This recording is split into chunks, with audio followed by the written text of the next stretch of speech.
Bismillahirrahmanirrahim. Assalamualaikum warahmatullahi wabarakatuh.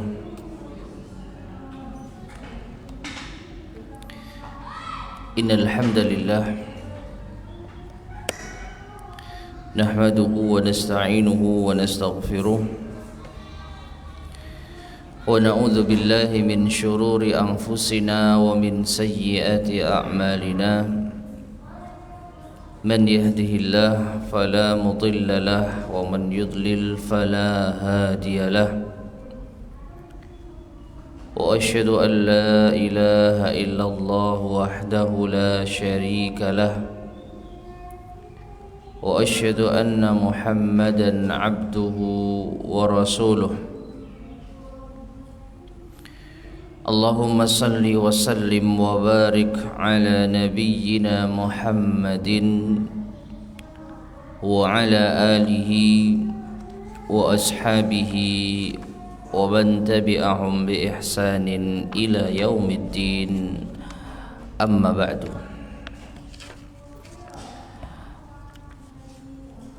Ma'asyiral muslimin, ibu-ibu sekalian, para ummahat rahimani wa rahimakumullah. Segala puji bagi Allah tabaraka wa ta'ala yang dengan nikmatnya lah amal saleh menjadi sempurna. Kita bisa berkumpul kembali di majelis ilmu untuk melanjutkan kajian kita membahas tafsir As-Sa'di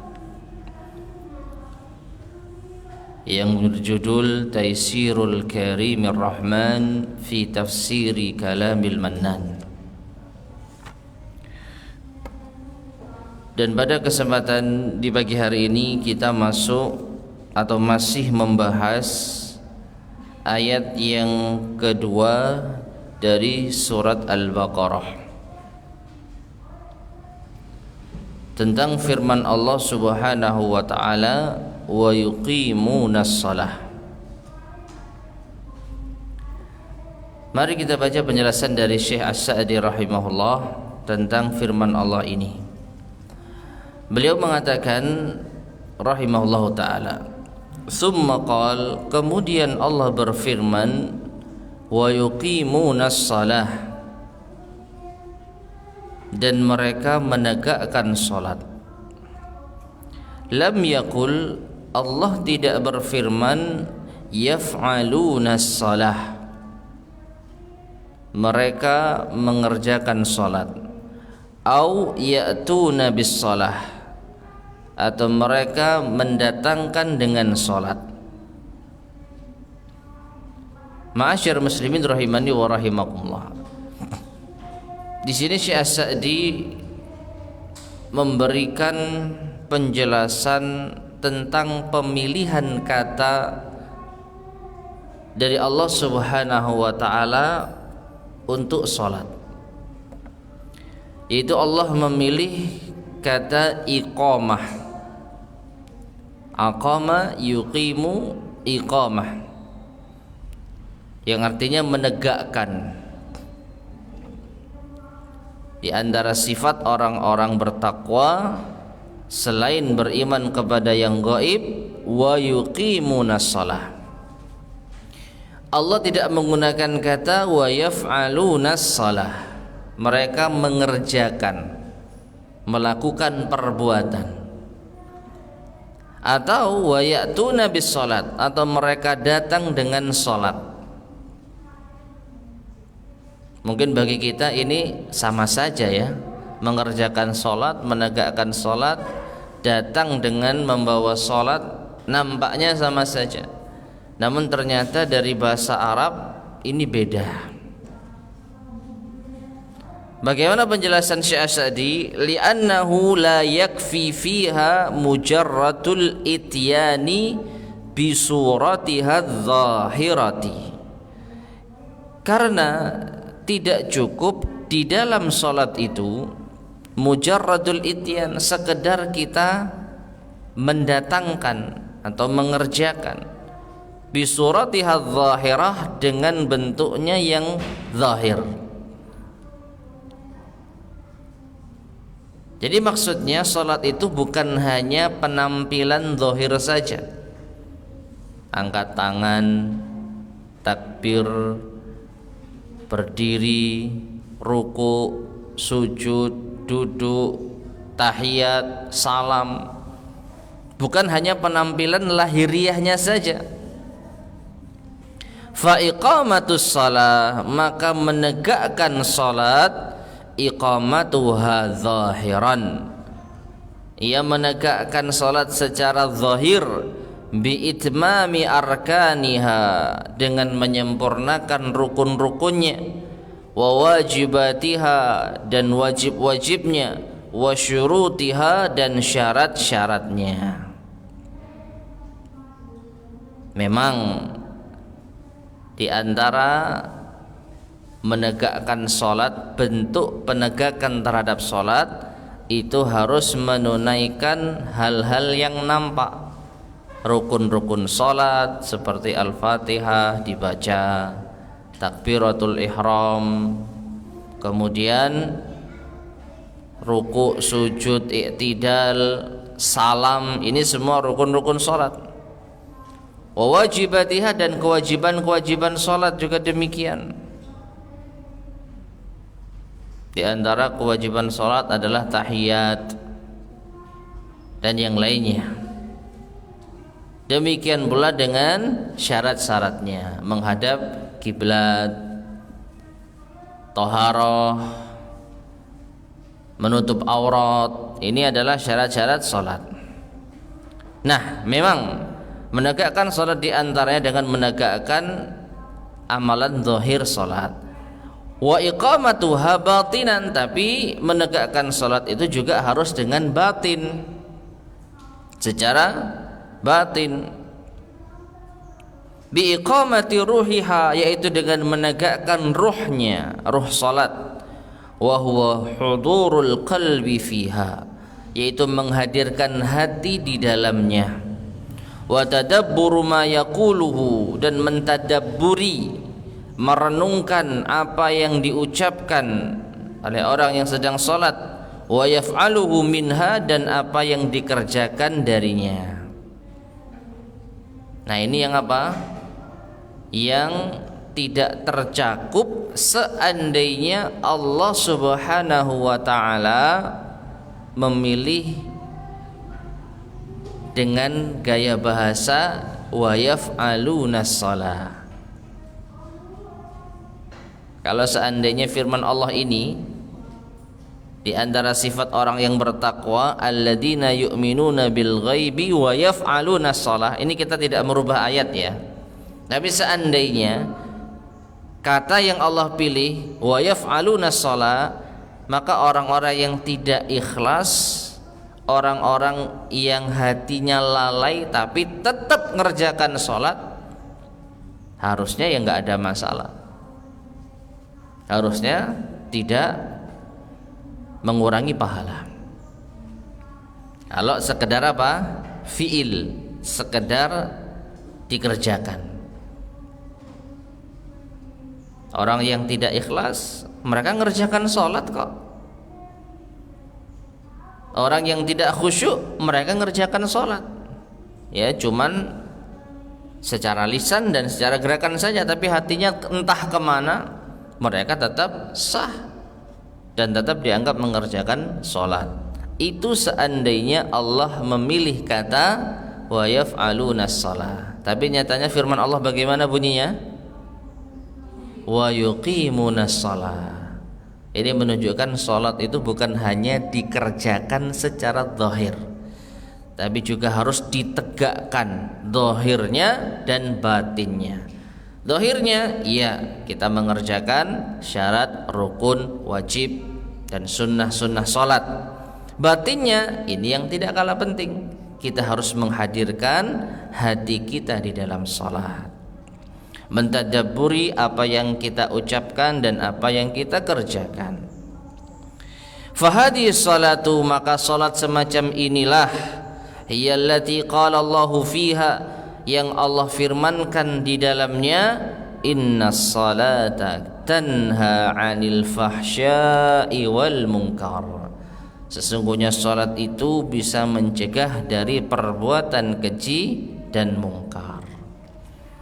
Salat yang tegak secara zahir dan batin, ini yang baru bisa menjadikan seseorang tercegah dari perbuatan keji dan mungkar. Oleh karena itu para jamaah sekalian rahimani wa rahimakumullah, kalau ada yang bertanya, orang sudah sholat tapi kok tetap maksiat, orang sudah mengerjakan sholat wajib tapi kok masih terjatuh pada perbuatan keji dan mungkar. Katanya sholat bisa mencegah perbuatan keji dan mungkar. Maka jawabannya ini, bisa jadi dia itu cuman ngerjakan sholat, bukan menegakkan sholat. Kalau cuma ngerjakan, yang penting sah, yang penting wudu, setelah itu ngikuti imam sejak takbir sampai salam persis, tapi entah hatinya kemana. Tidak ada kekhusyuan babar blas sama sekali. Jasadnya sholat di masjid tapi hatinya terbang jauh kemana. Maka orang seperti ini ya hanya ngerjakan sholat, bukan menegakkan sholat. Adapun Allah berfirman tentang orang-orang yang bertakwa di sini, wa yuqimunas shalah, mereka yang menegakkan sholat. Dan kalau sholat itu benar-benar tegak lahir dan batinnya, barulah bisa berfungsi untuk mencegah dari perbuatan keji dan mungkar. Wa hiya allati yatarattabu 'alaiha tsawaba, dan salat semacam inilah yang ditegakkan lahir dan batinnya, yang bisa yatarattabu 'alaiha, berdampak atau memberikan dampak pahala, memberikan dampak, mengakibatkan atasnya pahala. Fala thawaba lil insan, maka tidak ada pahala bagi seorang manusia min salatihi, dari salatnya, illa ma'aqala minha, kecuali apa yang dia menggunakan akalnya di dalam salat. Artinya akalnya itu ikut salat. Jadi sholat itu bukan hanya dikerjakan secara zahir, tapi akalnya, hatinya itu ikut sholat. Ya, loh, berarti orang yang hanya sholat, ngerjakan sholat tapi akalnya tidak ikut, alias akalnya kemana-mana, sholatnya tidak sah. Bagaimana Bu? Sholatnya tetap sah selama rukun syarat wajib terpenuhi. Tapi dapat pahala enggak? Nah, ini yang jadi masalah.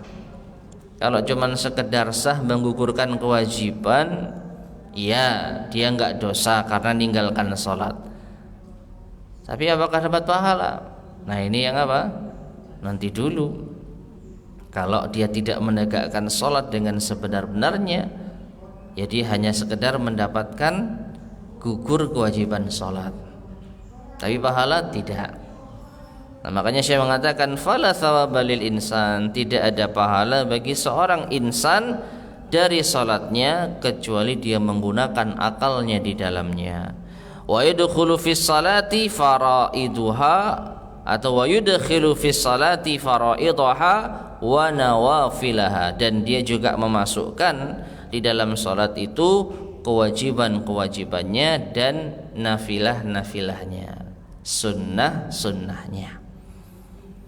Nah, ini menunjukkan masyarakat muslimin rahimani wa rahimakumullah, bagaimanapun juga salat itu terdiri dari amal, perbuatan dan ucapan. Batin saja enggak cukup. Ya.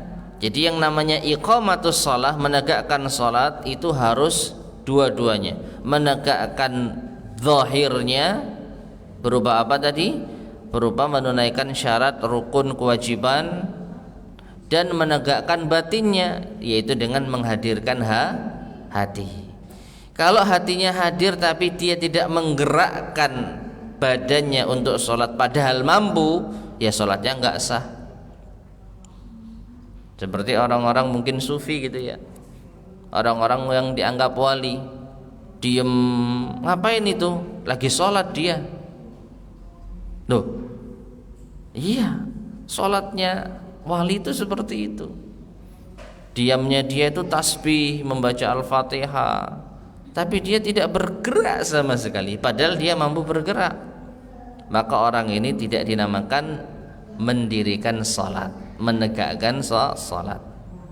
Dia hanya membatin sholat, sehingga dia belum dianggap mengerjakan sholat.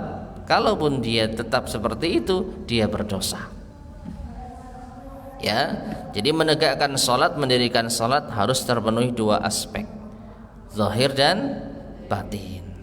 Nah, ini baru dikatakan sholatnya mendapatkan pahala. Taib. Summa qal, kemudian setelahnya Allah berfirman, masih terkait dengan sifat orang-orang bertakwa, wa mimma razaqnahum yunfiqun, dan dari apa-apa yang telah kami berikan rizki kepada mereka, mereka menginfakkannya. Ma'asyar muslimin rahimani wa rahimakumullah, orang yang bertakwa selain beriman kepada yang gaib, mengerjakan salat, mendirikan salat, mereka juga berinfak. Nah, sekarang apa makna infak di sini yang menjadi sifat orang-orang bertakwa? Berkata al-muallif rahimahullah, yadkhulu fihi an-nafaqatul wajibatu, masuk di dalamnya, di dalam yaitu makna ayat ini, nafkah wajib, kazzakati, seperti zakat, wan nafaqati ala zaujati wal aqarib, dan nafkah untuk istri dan kerabat, wal mamalik, dan budak, wa nahwi dzalik, dan yang lainnya. Ya, meskipun para ulama ada perbedaan pendapat ya tentang makna ayat ini. Ada yang berpendapat yang dimaksud dengan menginfakkan rizki itu adalah membayar zakat yang wajib. Ada yang berpendapat sebelum zakat itu diwajibkan, yang dimaksud dengan ayat ini adalah nafkah wajib dari seorang kepala rumah tangga atas istri dan anak-anaknya. Namun pada akhirnya para ulama kita mengkompromikan pendapat-pendapat yang ada, sehingga makna ayat ini mencakup segala hal yang diwajibkan oleh Allah kepada seseorang. Kalau dia punya harta sampai pada nisab dan sudah dimiliki selama setahun, lalu dizakatkan, dikeluarkan zakatnya, maka dia masuk kategori ini. Kalau ada seorang kepala rumah tangga yang bertanggung jawab untuk menafkahi anak istrinya, maka dia pun juga masuk kandungan ayat ini. Jadi segala beban harta yang wajib dikeluarkan oleh seorang muslim, baik itu zakat maupun nafkah untuk keluarga, maka dia termasuk pada kandungan ayat ini. Dia memiliki sifat orang-orang yang bertakwa. Nah, jadi itu satu ya, intinya menafkahkan apa yang telah Allah rizkikan kepada mereka dengan mengeluarkan hal-hal yang wajib baginya, baik itu zakat ataupun nafkah kepada anak istri. Dan juga masuk di dalamnya wan nafaqatul mustahabbah, nafkah-nafkah yang mustahab atau infak-infak yang mustahab, bijami'i turuqil khairi, dengan segala macam jalan-jalan kebaikan. Kalau mustahab ini enggak terhitung jamaah. Ada orang ngajukan proposal bangun masjid, infak maka masuk dalam kandungan ayat ini. Wa mimma razaqnahum yunfiqun. Ya, ada proposal pembangunan pesantren, kita infak di dalamnya, maka masuk ayat ini. Wa mimma razaqnahum yunfiqun. Ini bersedekah kepada fakir miskin. Sedekah ya, bukan zakat. Zakat lain. Kalau zakat itu wajib. Kalau sedekah kapanpun, dimanapun, berapapun, dengan apapun, tidak diatur. Ya. Dan siapa yang mau kita sedekahkan, ini juga apa? Bebas. Beda kalau zakat mal, maka ini hanya 8 golongan saja yang berhak menerima. 6. Walam yuzkar al-munfaq alaihi, dan di dalam ayat ini tidak disebutkan siapa yang diinfakkan atau apa yang diinfakkan, kepada siapa diinfakkan. Allah hanya menyebutkan wa mimma razaqnahum yunfiqun. Ya. Dan dari rizki yang kami berikan kepada mereka orang-orang bertakwa ini, mereka menginfakkannya. Tidak disebutkan kepada siapa dan apa yang diinfakkan. Mengapa? Likasrati asbabihi wa tanawwu'i ahlihi. Karena yang namanya nafkah, infak, sedekah itu banyak sebab-sebabnya, dan juga bermacam-macam orang yang berhak menerimanya. Kalau disebutkan semua panjang nanti. Mengeluarkan zakat mal termasuk wa mimma razaqnahum yunfiqun. Mengeluarkan zakat pertanian termasuk wa mimma razaqnahum yunfiqun. Mengeluarkan zakat tijarah, perdagangan termasuk wa mimma razaqnahum yunfiqun. Seorang suami menafkahi istrinya termasuk wa mimma razaqnahum yunfiqun. Ya. Dan banyak lagi. Sebab-sebabnya itu banyak. Karena memiliki emas perak, karena memiliki hewan ternak, karena memiliki pertanian panen. Ya, ini ada zakatnya. Dan juga bermacam-macam pula orang yang berhak menerimanya. Kalau zakat sudah diatur oleh Allah 8 golongan. Tapi kalau sedekah bebas. Bebas. Sampai pun sedekah kepada orang kaya boleh enggak? Boleh enggak sedekah kepada orang kaya? Boleh saja. Dan orang kaya boleh enggak nerimanya? Boleh juga. Ya. Boleh juga. Ya mungkin saja ada orang kaya yang nggak sengaja duduk-duduk di pinggir jalan, capek. Lalu ada orang lewat, kasihan rek, Pak ini sedekah dari saya, silakan diterima, dikasih 50.000. Ya orang kaya ini kalau menolak mungkin merasa, waduh ini orang berbuat baik kok ditolak. Tapi kalau diterima dia kok kaya, ya diterima aja lah. Ya, apakah dapat pahala? Dapat. Perkara nanti uang itu dipakai kemana ya terserah si kaya tadi. Yang jelas ini termasuk sedekah. Karena orang yang memberi itu memberinya atas dasar belas kasih. Nah, ini diantara yang membedakan antara sedekah dan hadiah. Dilihat dari niat memberi. Kalau karena kasihan itu sedekah. Tapi kalau karena senang, karena ya hanya sekedar memberikan kebaikan, bukan karena kasihan, itu hadiah. Ya, itu hadiah.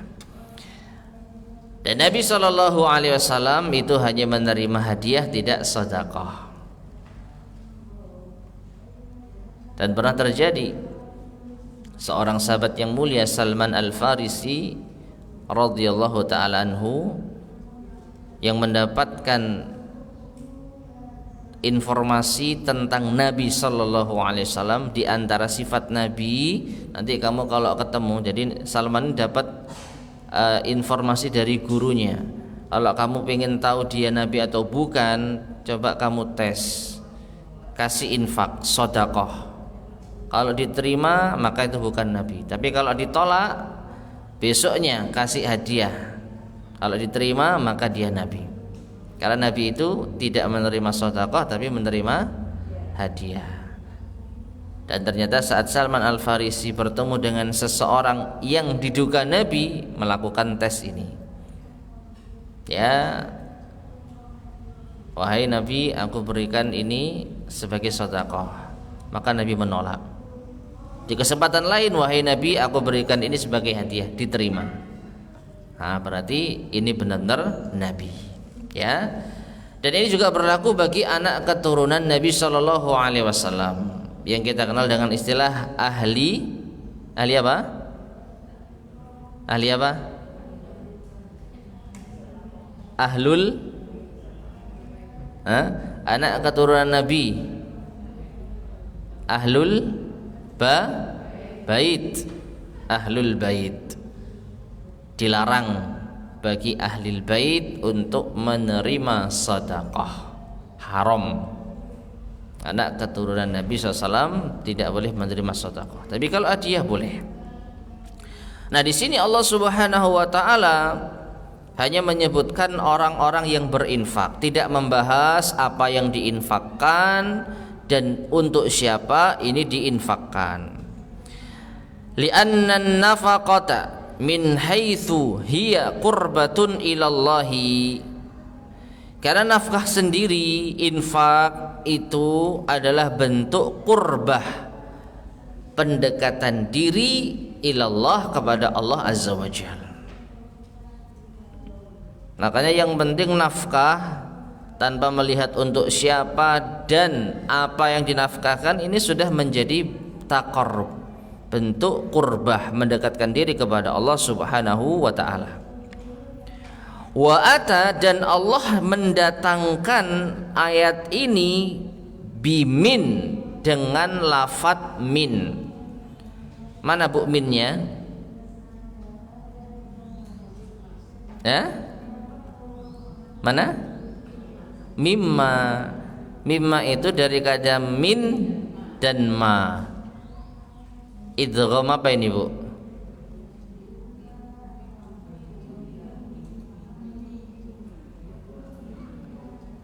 Idgham mimi. Naam, nun mati bertemu dengan mim. Idgham bi gunnah ya? Ya nun mim bau kan? Naam. Yang jelas sebenarnya di dalam huruf mim ini ada nun sukun. Ya, tapi untuk istilahnya karena bacanya mimma, karena idgham bi gunnah, jadilah mimnya itu ditasydid. Ya, sebagai efektivitas, ya bahasa kita gampangnya supaya efektif.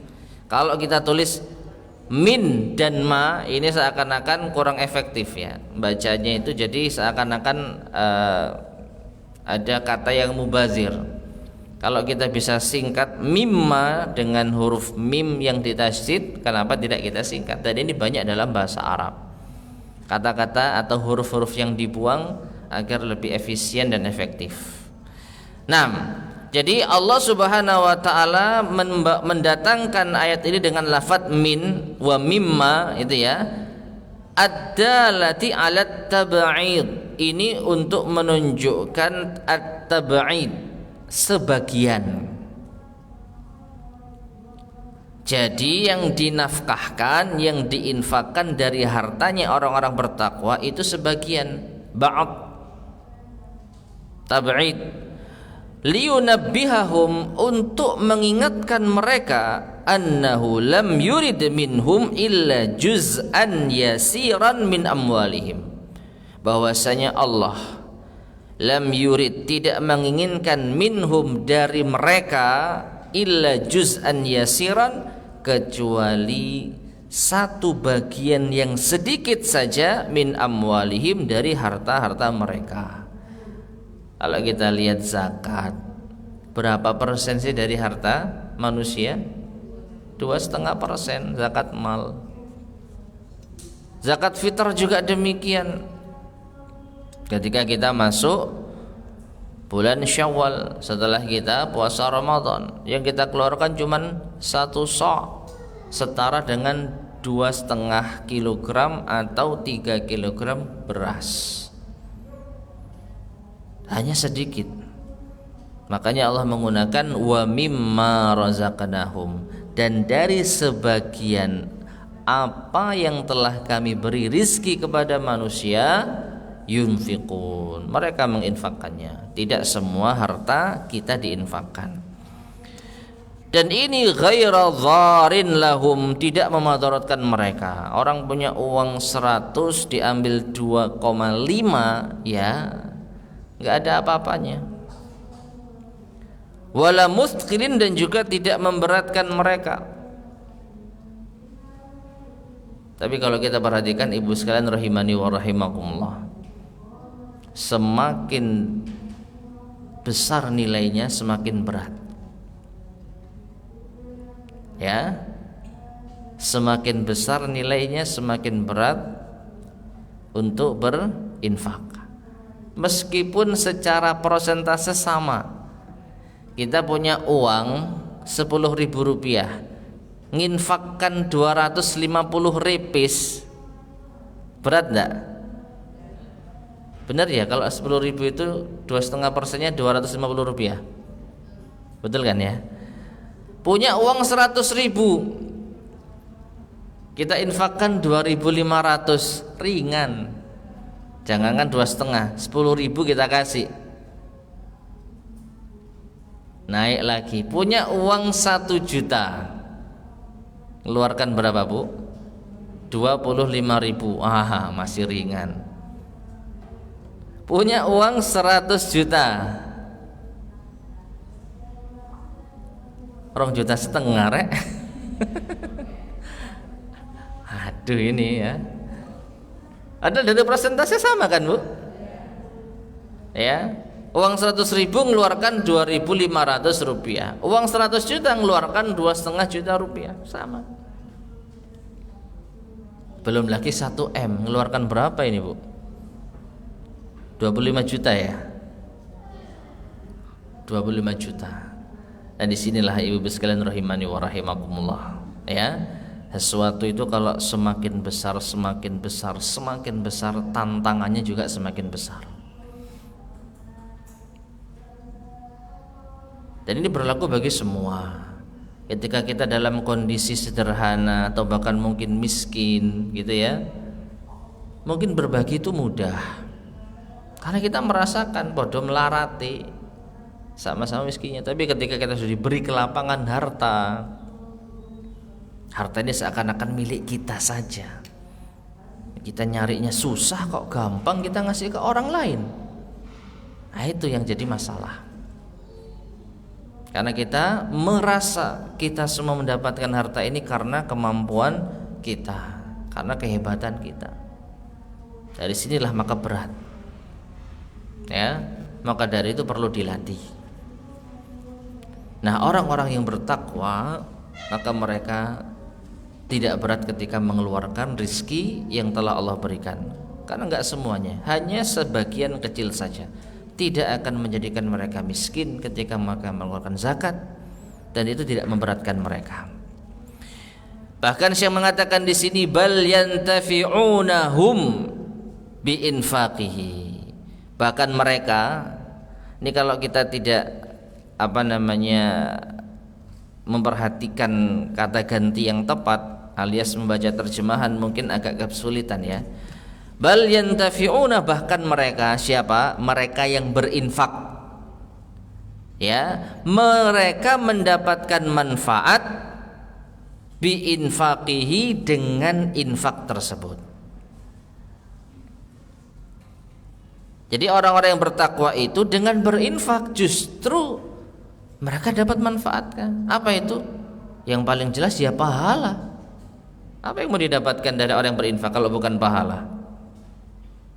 Kebesaran jiwa untuk membantu sesama. Jadi orang yang berinfak dapat manfaat dari infaknya.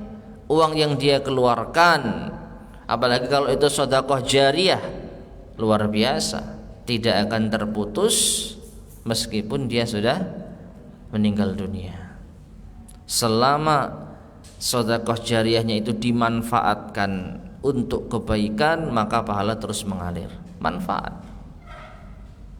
Wa yantafi'u bihi ikhwanahum, dan juga saudara-saudara mereka yang lainnya mendapat manfaat. Jadi jangan dikira infak ini hanya bermanfaat untuk orang yang mendapatkannya. Penginfaknya pun, orang yang mengeluarkan infak pun juga dapat manfaat. Ya. Nah, di sini ma'asyiral muslimin rahimani wa rahimakumullah, Allah Subhanahu wa taala telah memberikan keutamaan bagi orang yang berinfak. Wa fi qoulihi, perhatikan di sini, dan di dalam firman Allah taala, razaqnahum. Perhatikan ya, razaqnahum. Wa mimma razaqnahum, dan dari sebagian razaqnahum, apa yang telah kami berikan rizki kepada mereka.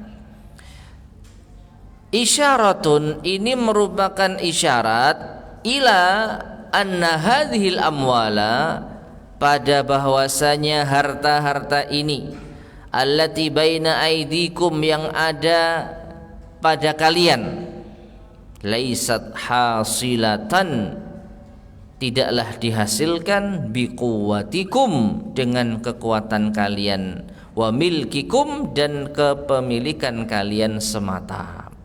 Wahai orang kaya, kalian kaya itu bukan karena kekuatan, kehebatan, kepemilikan kalian atas harta, bukan.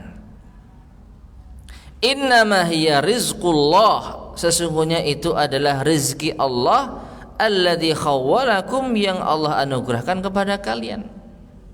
Allah yang bagi itu untuk kalian. Wa an'ama bihi alaikum, dan Allah berikan nikmat itu atas kalian. Dan sudah ada orang-orang yang mereka merasa harta yang mereka miliki itu murni dari hasil jerih payah mereka. Apa yang terjadi? Allah benamkan harta mereka. Di antara yang diabadikan di dalam Al-Quran siapa, Bu? Qarun. Innama utituhu min ilmi indi, kata Qarun, sesungguhnya aku mendapatkan ini ya karena ilmuku, karena aku bisa memanage harta dengan baik, karena aku pandai berdagang, karena aku. Lupa kalau itu pemberian Allah Subhanahu wa taala. Dan kalau kita telusuri, para jamaah sekalian rahimani wa rahimakumullah, katakanlah orang sukses itu karena jerih payahnya, karena kecerdasannya, karena kepandaiannya berusaha. Katakanlah seperti itu. Kalau kita telusuri, semuanya ya tetap dari Allah. Dia bisa cerdas karena Allah kasih ilmu, ya. Dia banting tulang karena Allah kasih fisik yang baik. Dia bisa makan, Allah kasih makan. Dia bisa berpikir, Allah kasih akal. Apa modal manusia, Bu? Tidak ada. Modalnya manusia itu tidak ada. Semua itu dari Allah. Cuman Allah membagi harta, rizki kepada siapa yang Allah kehendaki. Itu saja. Jadi bukan karena ini pintar, bukan karena ini bodoh maka rezekinya demikian, tidak. Ada orang yang tidak terlalu pintar ya lebih sukses, dan ada orang yang pintar ya rezekinya segitu saja. Ya. Jadi murni rezeki dari Allah. Makanya Allah berfirman, wa mimma razaqnahum, wa mimma razaqnahum, dan dari rizki yang kami berikan. Allah yang kasih itu, bukan karena kehebatan kita. Nah, fakama an'ama alaikum wa faddalakum, maka sebagaimana Allah telah beri kalian nikmat dan Allah mengutamakan kalian ala katsirin min ibadih, atas kebanyakan dari hamba-hambanya, fashkuruhu, maka bersyukurlah engkau kepadanya, kepada yang memberi rizki kalian itu. Bi ikhraji ba'di ma an'ama, dengan mengeluarkan sebagian apa yang telah Allah beri nikmat, bihi, dengannya, alaikum, atas diri kalian. Ya, bahkan kalau kita lihat konsep syukur itu justru menambah rizki. Bagaimana bunyi ayatnya, Bu? La in syakartum la azidannakum wa la in kafartum inna azabi lasyadid. Ya, konsep syukur menambah rizki dalam Al-Quran. La in syakartum, jika kalian bersyukur, la azidannakum, sungguh aku, kata Allah, akan tambahkan nikmat kepada kalian. Nah ini, jadi dengan kita bersyukur kepada Allah sehingga kita mengeluarkan infak, sedekah, mengeluarkan harta sebagian kita, maka kita insya Allah akan mendapatkan nikmat tersebut. Wawasu atau wawasu bi ikhwanahum al-mu'damin, ya. Maka sebagaimana Allah beri rezeki kalian tadi, bersyukurlah kalian dengan mengeluarkan sebagian harta itu dan hiburlah. Wawasu ikhwanakum, dan hiburlah, berikanlah kesenangan ikhwanakum kepada saudara-saudara kalian al-mu'damin, yang mereka tidak punya, alias orang-orang yang membutuhkan. Nah ini ma'asyiral muslimin rahimani wa rahimakumullah, kalau umat Islam melakukan hal-hal yang seperti ini, insya Allah tidak ada orang yang kesusahan. Wa katsiran, perhatikan setelahnya, dan kebanyakan, ma yajma'u ta'ala, apa yang Allah Ta'ala kumpulkan, baina salati wa zakati fil Quran, antara salat dan zakat di dalam Al-Quran. Jadi Allah Subhanahu wa Ta'ala banyak sekali menyandingkan antara salat dan zakat di ayat ini, ya, wa yuqimuna shalah wa mimma razaqnahum yunfiqun, ya. Di ayat yang lain, wa aqimus shalah wa atuz zakah warka'u ma'ar raqiin, dirikanlah salat, tunaikanlah zakat. Mengapa? Beliau menjelaskan, li'anna salata mutadhamminatun lil ikhlasi lil ma'bud, karena salat itu mengandung makna ikhlas kepada yang kita sembah, yaitu Allah. Waz zakata wan nafaqata, sedangkan zakat dan nafkah, infak, mutadhamminatun, ini mengandung lil ihsani ala abidihi, berbuat baik kepada hamba Allah. Salat itu kita berbuat baik kepada yang menciptakan kita, dan zakat itu kita berbuat baik kepada yang diciptakan Allah. Salat itu berbuat baik kepada Khalik, zakat itu berbuat baik kepada makhluk. Nah, maka saya menjelaskan, fa unwanu sa'adatil abdi, maka inti kebahagiaan seorang hamba, hal yang dapat mendatangkan kebahagiaan seorang hamba ada dua.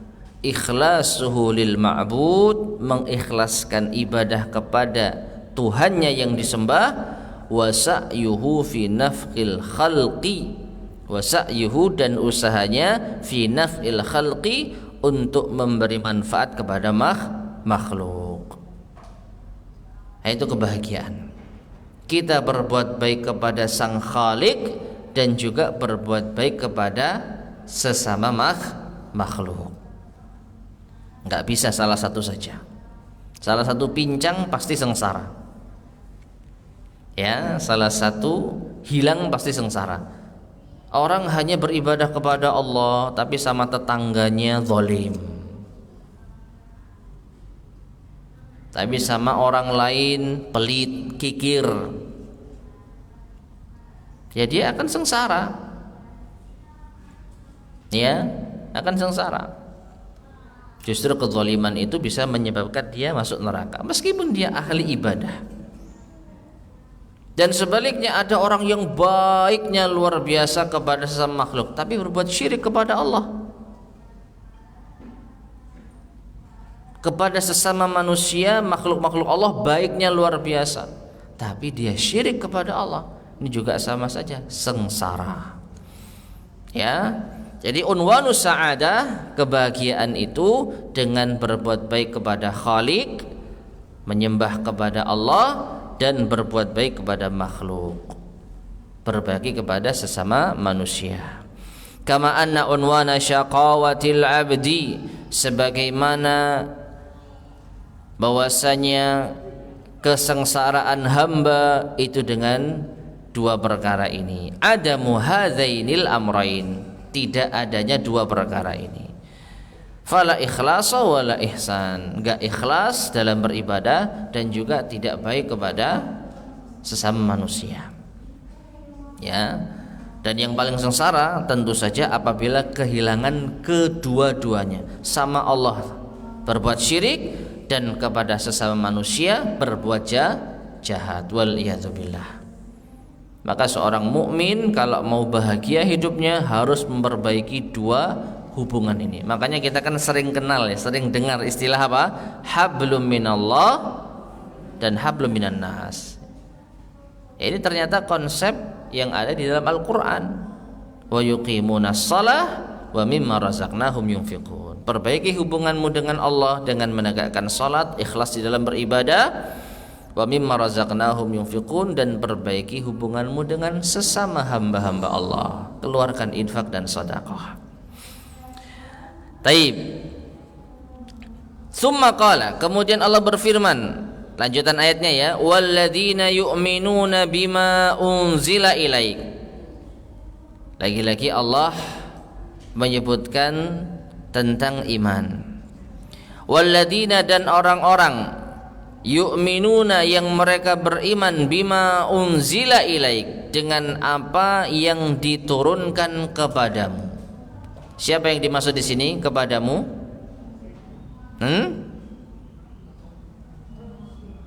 Siapa Bu?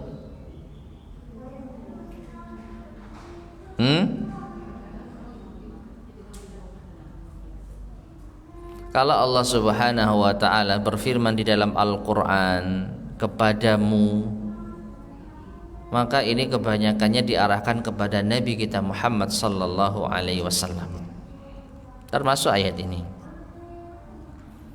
Walladzina yu'minuna bima unzila ilaik, dan orang-orang yang mereka beriman terhadap apa yang diturunkan kepadamu wahai Muhammad. Nah, itu maksudnya. Makanya Syekh As-Sa'di menjelaskan yang diturunkan kepada beliau apa? Wa huwal Qur'anu was sunnah, Quran dan sunnah. Qala ta'ala, Allah ta'ala berfirman, wa anzalallahu 'alaikal kitaba wal hikmah, dan Allah turunkan atas dirimu. Nah, lagi-lagi ketemu kata dirimu. Allah turunkan kepadamu wahai Muhammad Alkitab wal hikmah, Quran dan sunnah. Fal muttaqun, maka orang-orang yang bertakwa, yu'minuna bi jami'i ma jaa bihi ar-rasul sallallahu alaihi wasallam, mereka beriman dengan semua apa yang datang dari Rasulullah sallallahu alaihi wasallam. Wala yufarriquna baina ba'di ma anzalallah ilaihi, wala yufarriquna, dan mereka tidak membeda-bedakan baina ba'di ma anzala ilaihi, antara apa sebagian yang Allah turunkan kepadanya, fayu'minuna bi ba'dihi, sehingga mereka beriman dengan sebagiannya, wala yu'minuna bi ba'dihi, dan tidak beriman pada sebagiannya. Kalau orang yang bertakwa tidak seperti itu. Orang yang bertakwa beriman kepada semua yang diturunkan kepada Nabi Muhammad sallallahu alaihi wasallam, baik itu Al-Quran maupun As-Sunnah. Di dalam Al-Quran baik itu ayat yang satu maupun ayat yang lain, tidak membeda-bedakan. Sunnah pun juga demikian, semua yang sahih dari Nabi SAW, orang-orang bertakwa itu menerima. Orang-orang bertakwa itu apa? Menerima. Tidak pilih-pilih. Kalau sesuai dengan hawa nafsu diambil, tapi kalau tidak sesuai dengan hawa nafsu ditolak. Nah, ini bukan sifat orang yang bertakwa. Ya. Nah, sebagian orang yang membeda-bedakan ini sehingga mereka beriman kepada sebagian dan tidak beriman pada sebagian yang lain, imma bijahdihi, bisa jadi karena mengingkari, au ta'wilihi, atau mentakwil, memalingkan makna, ala ghairi muradillahi wa rasulihi, yang tidak sesuai dengan apa yang Allah inginkan dan Rasulnya inginkan. Apa itu? Takwil. Dan ini banyak terjadi pada pembahasan akidah asma was sifat. Ya, Ahlussunnah wal Jamaah mengimani apa yang datang dari Allah dan Rasulnya apa adanya, sesuai dengan apa yang Allah inginkan, tanpa mentakwilnya, memalingkan maknanya. Kama yaf'alu dzalika min man yaf'aluhu minal mubtadi'ah, sebagaimana yang dilakukan oleh orang yang melakukannya dari kalangan al-mubtadi'ah, ahli bid'ah, alladzina yu'awwiluna an-nususa, yang mereka telah mentakwil nas-nas, dalil-dalil, ad-dalata, yang menunjukkan ala khilafi qaulihim, apa yang menyelisihi ucapan mereka. Bima hasiluhu, yang hasilnya adamut tasdiqi bima'naha, tidak membenarkan maknanya. Wa in saddaqu bilafziha, meskipun mereka membenarkan lafadznya. Falam yu'minu biha imanan haqiqiyan, sehingga mereka tidak beriman dengan ayat tersebut dengan keimanan yang sesungguhnya. Kita ambil contoh jamaah sekalian rahimani wa rahimakumullah. Ya, tentang firman Allah Subhanahu wa taala yang begitu banyak yang menunjukkan Allah itu ada di atas langit. Ar-Rahmanu 'alal arsy istawa, aamintum man fis sama, huwallazi khalaqakum, ya, tsumma stawa ilas sama.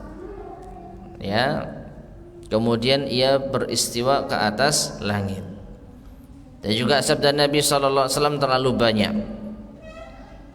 Nah,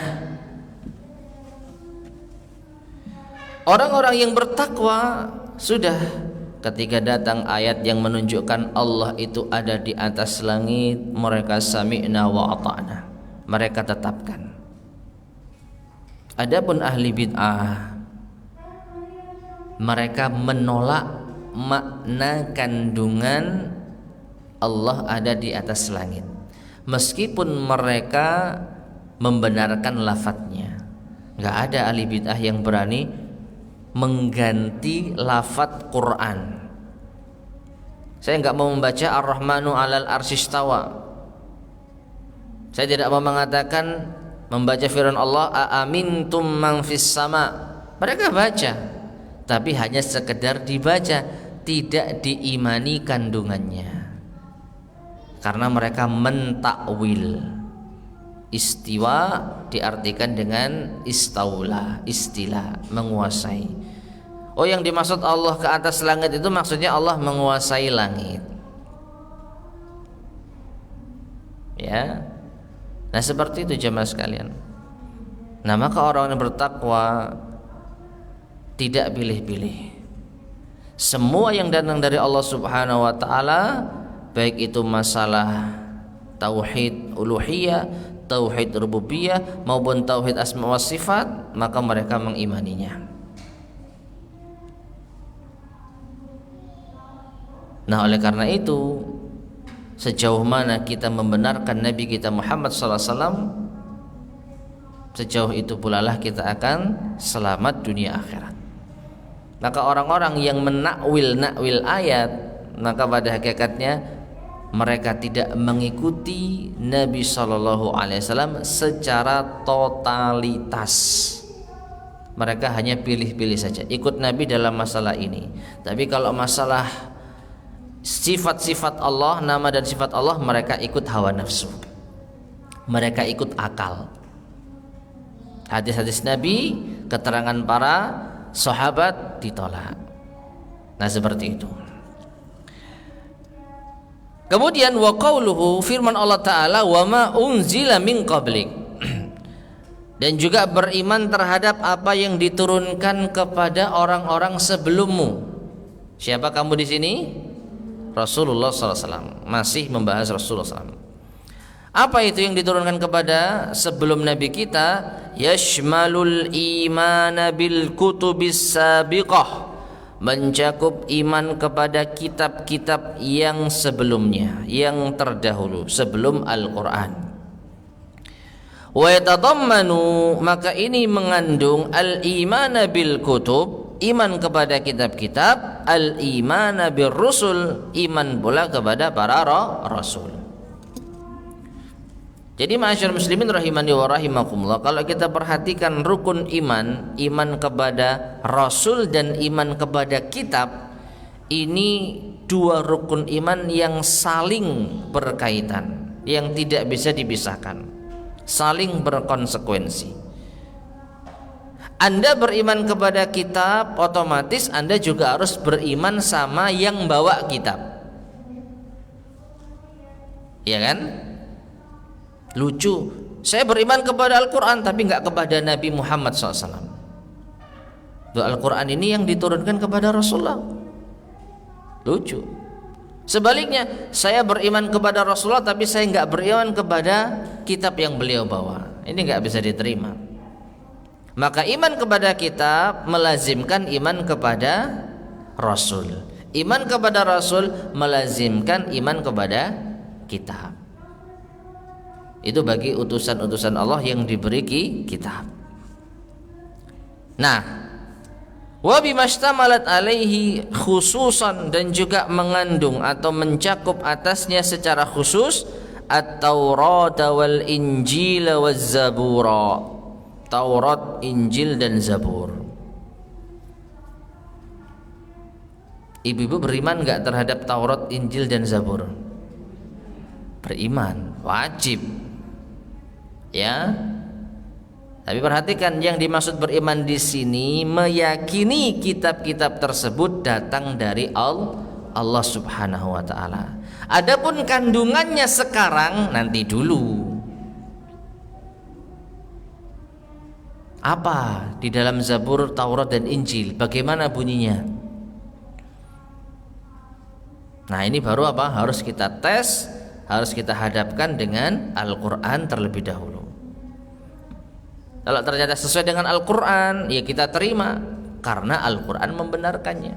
Tapi kalau nggak sesuai dengan Al-Quran, kita tolak karena Al-Quran tidak membenarkannya. Tapi secara umum kita wajib beriman adanya kitab-kitab terdahulu yang Allah turunkan kepada Rasul-Rasulnya. Di antaranya Taurat, Injil, Zabur.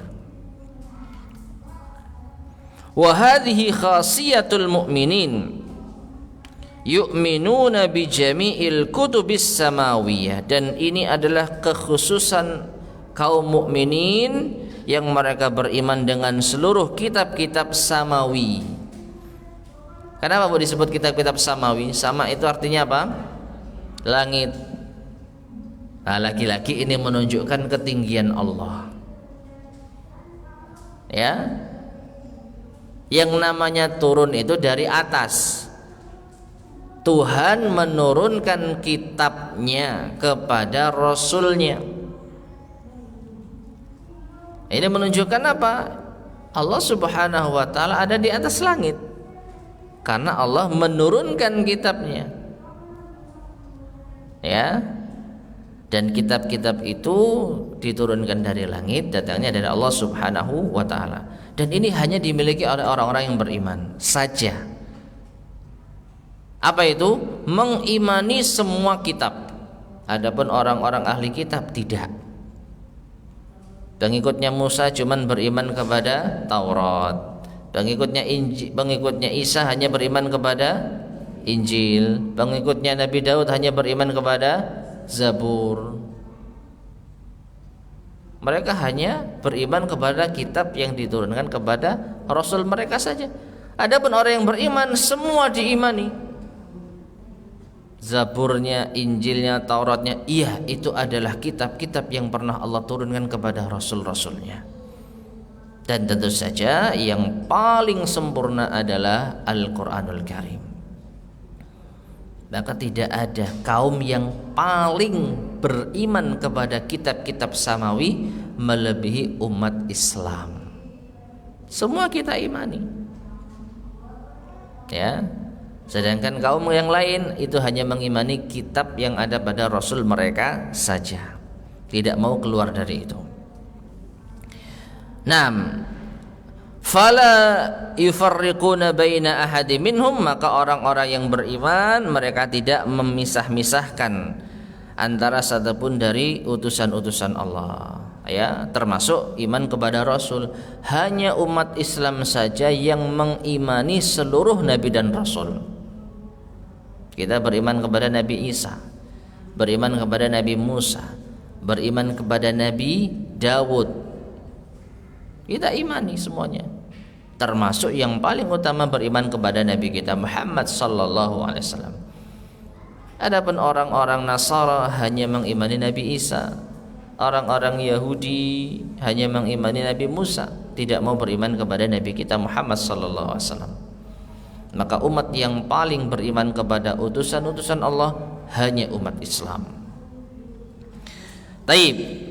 Tsumma qala, kemudian Allah berfirman, wabil akhirati hum yuqinun. Di antara sifat orang-orang muttaqin, ya, adalah beriman dan meyakini akhirat. Dan terhadap akhirat hum, mereka yuqinun, meyakininya. Ma'asyiral muslimin, ibu sekalian rahimani wa rahimakumullah. Akhirat ini termasuk di antara sesuatu yang wajib diimani, termasuk rukun iman. Al-imanu bil yaumil akhir. Wal akhiratu, kata Syekh di sini, akhirat itu ismun, suatu nama, lima yakunu ba'dal maut, yang terjadi setelah kematian. Makanya dinamakan akhirat dari kata akhir. Dari kata akhir. Kalau dunia itu awal, setelah alam dunia alam akhir, akhirat. Nah, patokannya menurut syariat ba'dal maut, setelah kematian. Makanya alam kubur ini masuk alam akhirat.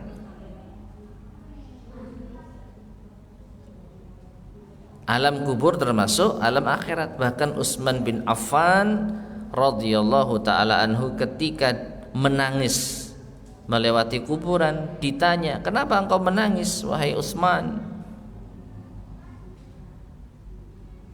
Ketika melewati kuburan, padahal engkau sering menyebutkan surga neraka. Maka Utsman mengatakan, "Innal qabra awwalu manazilil akhirah." Sesungguhnya kuburan itu adalah tempat pertama negeri akhirat, fase pertama di negeri akhirat, ya. Faman naja minhu fa innal ladzi ba'dahu aisar. Siapa yang selamat di alam kubur, maka perjalanan berikutnya lebih mudah. Wa man lam yanju minhu faman ladzi ba'dahu asyad.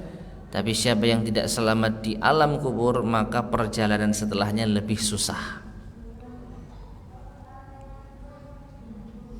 surga dan neraka itu perjalanan kesekian setelah alam kubur.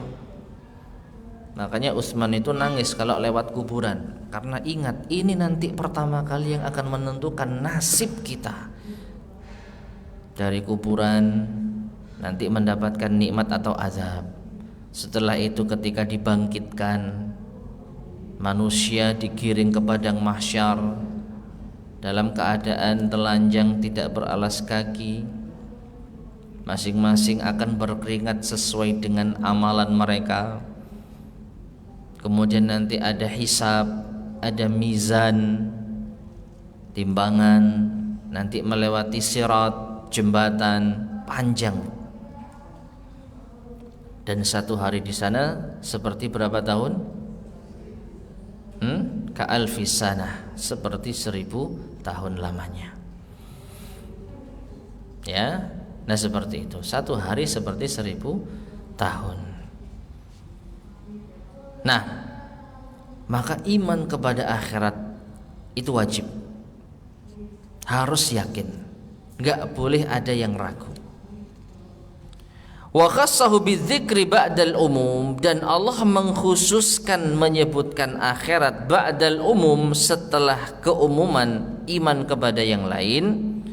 Li'annal imana bil yaumil akhir, karena iman kepada hari akhir ahadu arkanil iman, salah satu rukun iman.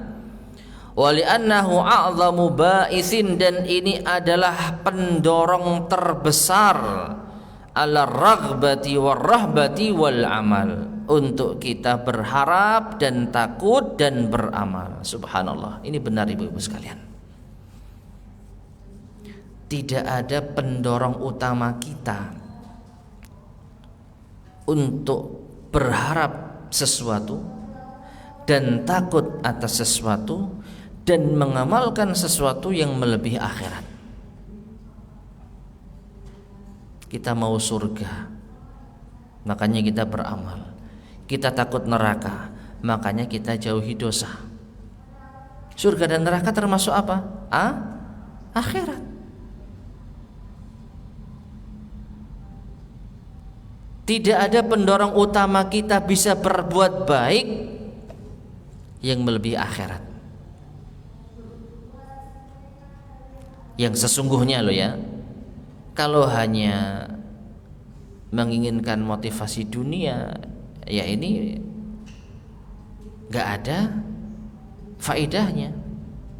Kita termotivasi berbuat baik karena unsur dunia. Kita berbuat kepada orang supaya orang itu segan, supaya orang itu hormat kepada kita. Ini bukan kebaikan yang sesungguhnya. Kebaikan yang sesungguhnya tatkala kita termotivasi untuk beramal karena akhirat. Makanya setiap orang yang selalu memikirkan akhirat, insya Allah hidupnya bahagia dunia akhirat. Nah gimana tidak? Mau melangkahkan kaki, ini bahaya nggak buat akhirat saya? Bahaya, tinggalkan. Mau belok kanan, ini manfaat nggak untuk akhirat saya? Manfaat, kerjakan. Mau melangkah ke kiri, ini gimana nasib saya di akhirat nanti? Bahaya, tinggalkan. Makanya kata Nabi SAW, ad-dunya sijnul mu'min wa jannatul kafir. Dunia itu penjara bagi orang yang beriman, tapi surganya orang kafir.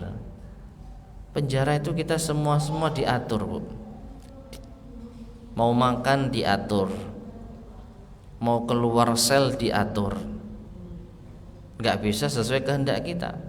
Ini baik, ada kiriman dari keluarga, oh ini nggak baik, ini bisa membahayakan, yaitu narapidana. Akhirnya kita nggak boleh dapat barang itu. Penjara. Seperti itu dunia. Kalau seorang muslim di dunia ini memahami dunia ini penjara, maka dia muslim beneran. Yaitu tadi, mau melangkah hati-hati. Tapi kehidupan bahagia dunia akan dia dapatkan. Ya, Makanya saya mengatakan tidak ada pendorong terbesar seseorang untuk berharap, takut dan beramal melebihi akhirat. Wal yaqin, dan yang namanya yakin, huwal ilmu tam alladzi laisa fihi adna syak, adalah ilmu yang sempurna yang tidak ada padanya sedikit pun keraguan. Al-mujibu lil amal, yang mengharuskan dia untuk beramal. Yakin saja tanpa beramal tidak ada artinya. Yakin secara hati itu harus diamalkan dengan perbuatan. Nah, ma'asyiral muslimin rahimani wa rahimakumullah, inilah sifat orang-orang yang bertakwa yang Allah sebutkan di dalam surat Al-Baqarah ayat 1 sampai 5. Ya, bahwasanya Al-Qur'an adalah hudal lil muttaqin, petunjuk bagi orang-orang yang bertakwa. Yang mana sifatnya? Yang pertama, alladzina yu'minuna bil ghaib, beriman kepada yang gaib. Yang kedua, wa yuqimunas shalah, menegakkan salat.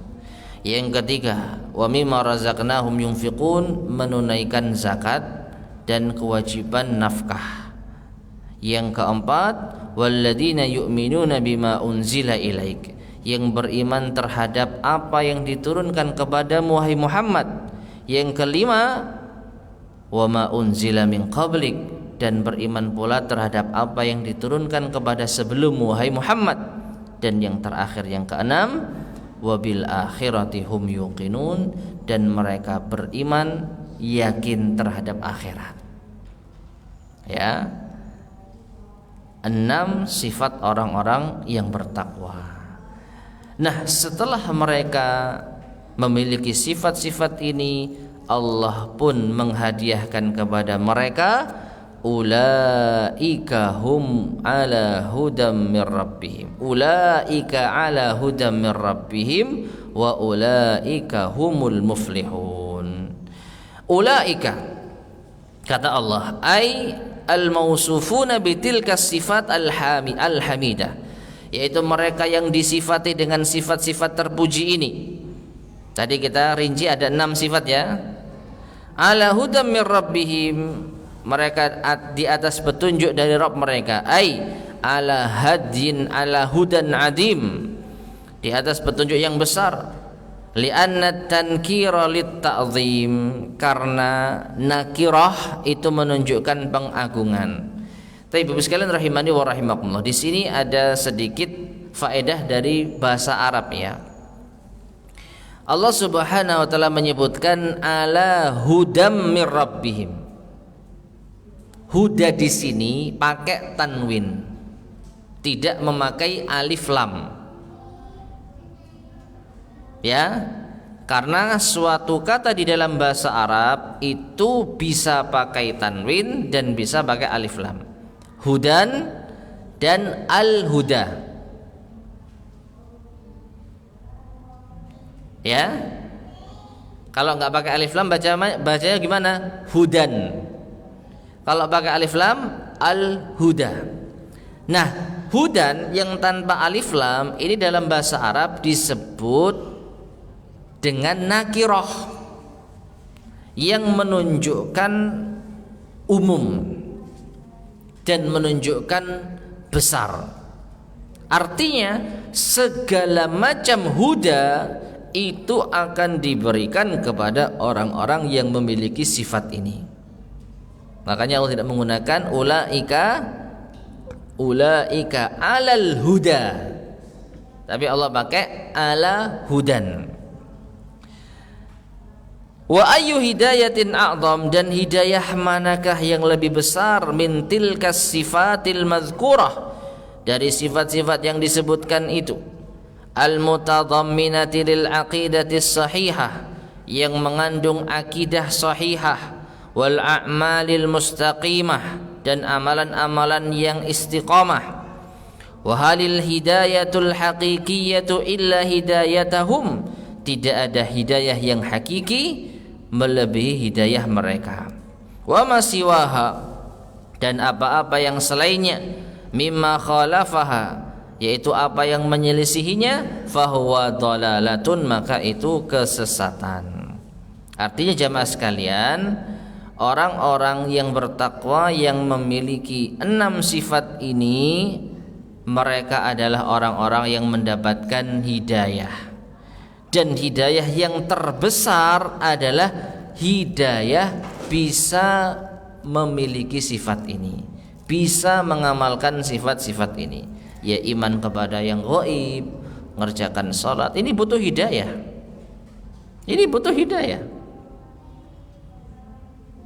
Ya. Jadi mereka mendapatkan hidayah untuk jadi orang yang bertakwa, dan ini hidayah yang paling besar.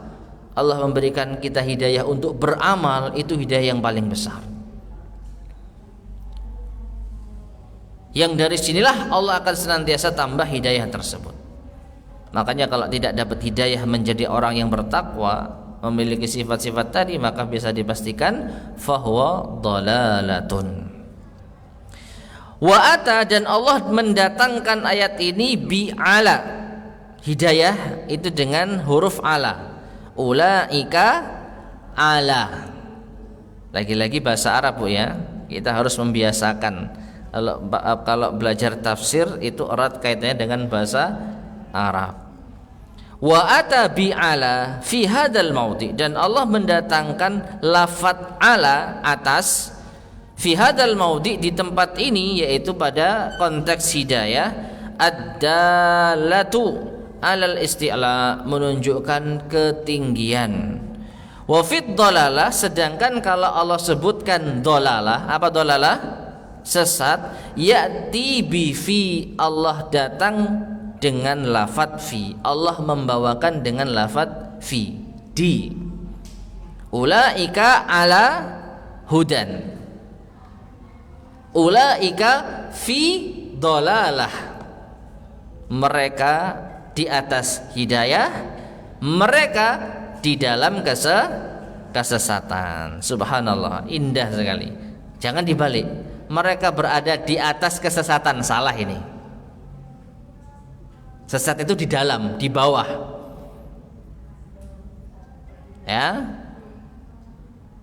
Mereka berada di dalam hidayah, ini juga kurang tepat. Hidayah itu di atas.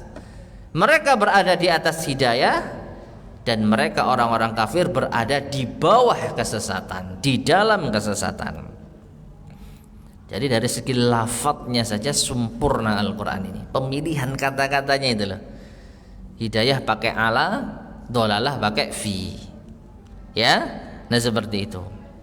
Kama fi qoulihi, sebagaimana firman Allah Ta'ala, wa inna au iyyakum la'ala hudan au fi dhalalim mubin. Dan sesungguhnya kami atau kalian, siapa yang ada di atas hidayah atau berada di dalam kesesatan yang nyata.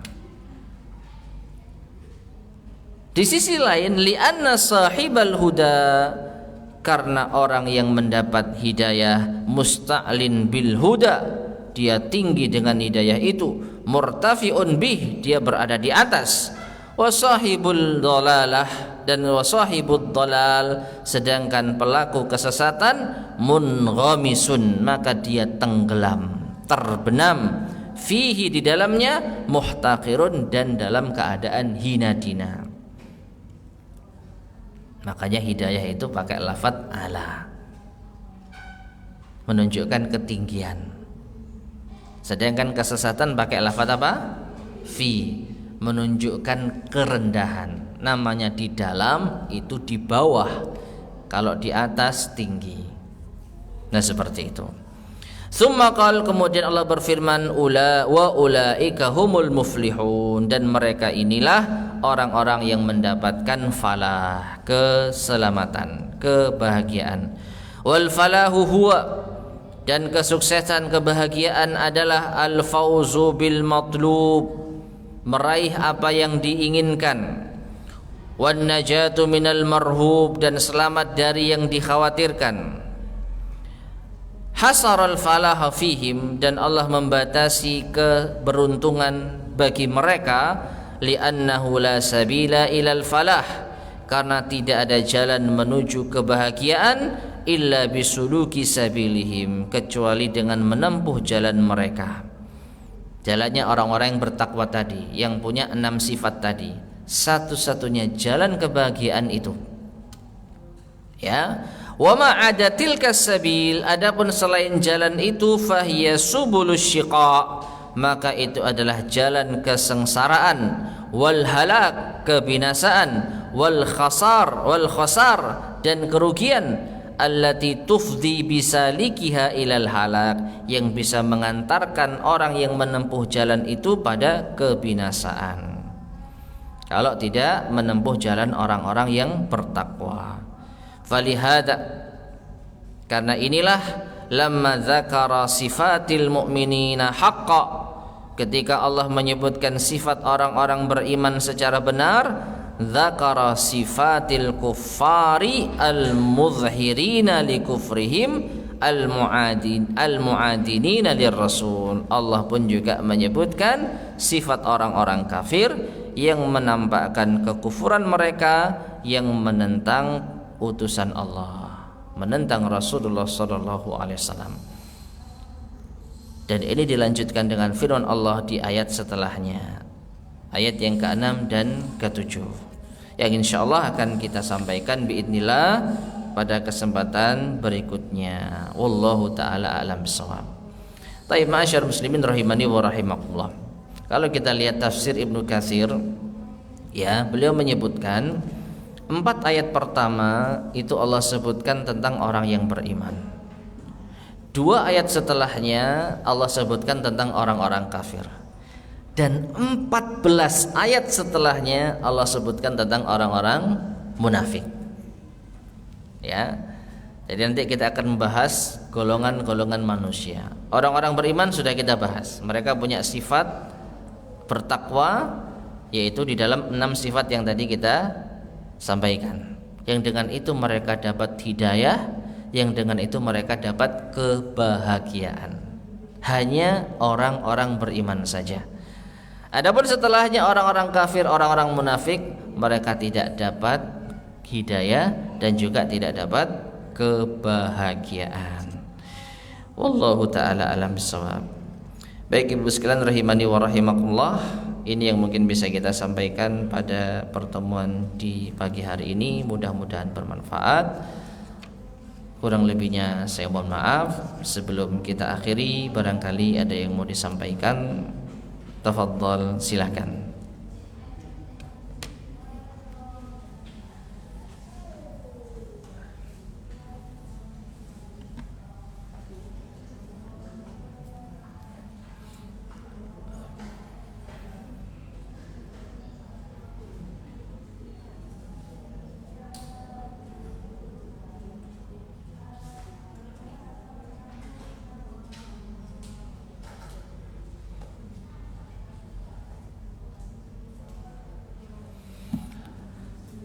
Ada yang tanyakan?